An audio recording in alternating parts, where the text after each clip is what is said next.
So, hello. Pakita ko lang 'tong mga leaf prop ako na matagal-tagal na. Nakita ko nga dun sa label April pa ito, tapos ngayon June ko lang naaayusin. Kaya ito, alisin na natin yung mga dead na leaves and then tignan niyo yung mga ano tawag dun, yung mga tumubo para ng hindi mga sakis, masyado ng mahaba.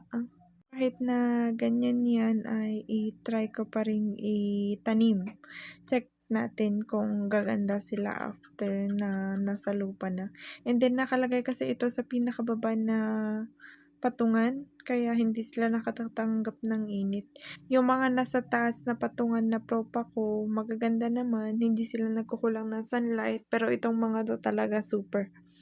Kailangan nilang mapaarawan na. Hopefully, 'pag transplant ko sila sa soil is gaganda naman sila. And then may chika pala ako nung sumakay ako ng jeep pauwi. Grabe, ang haba ng pila. Tapos meron pang pupunta sa harap ko tapos sisingit. Yung pagsingit pa is pasimple, nakikipag-usap dun sa friend niya and then nung umandar yung pila, nakisakay na. Galing-galing. Okey lang sana kung ano tawag dun, matanda, buntis, gano'n, PWD. Hindi naman, mga bata rin lang. Sabagay taktik kasi ng mga bata yun, eh, kunwa-kunwari or tayong middle age, gano'n. 'Di ba 'pag may friend ka, nakapila, tapos makikipagkuwentuhan ka and then very, very subtle, nakikipila ka na din. Ay, akala niyo, hindi nakikita ng nasa likod niyo, nakikita yon. Tapos hindi lang sila nagsasalita, nakakabwisit lang 'pag ano tawag dun, mahaba yung pila.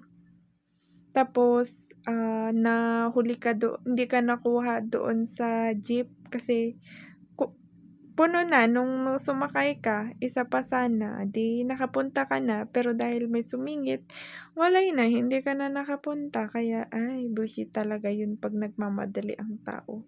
Pero 'pag hindi, sige bahala sila. Para sa'kin 'yun. Uy, and then pala itong ko, inayos-ayos ko na plant na ito, nasira lang after a week, eh. Nung pagbisita ko na day off ko, tinignan ko ito is wala, sira-sira na. Pinaglaruan yata ng birds.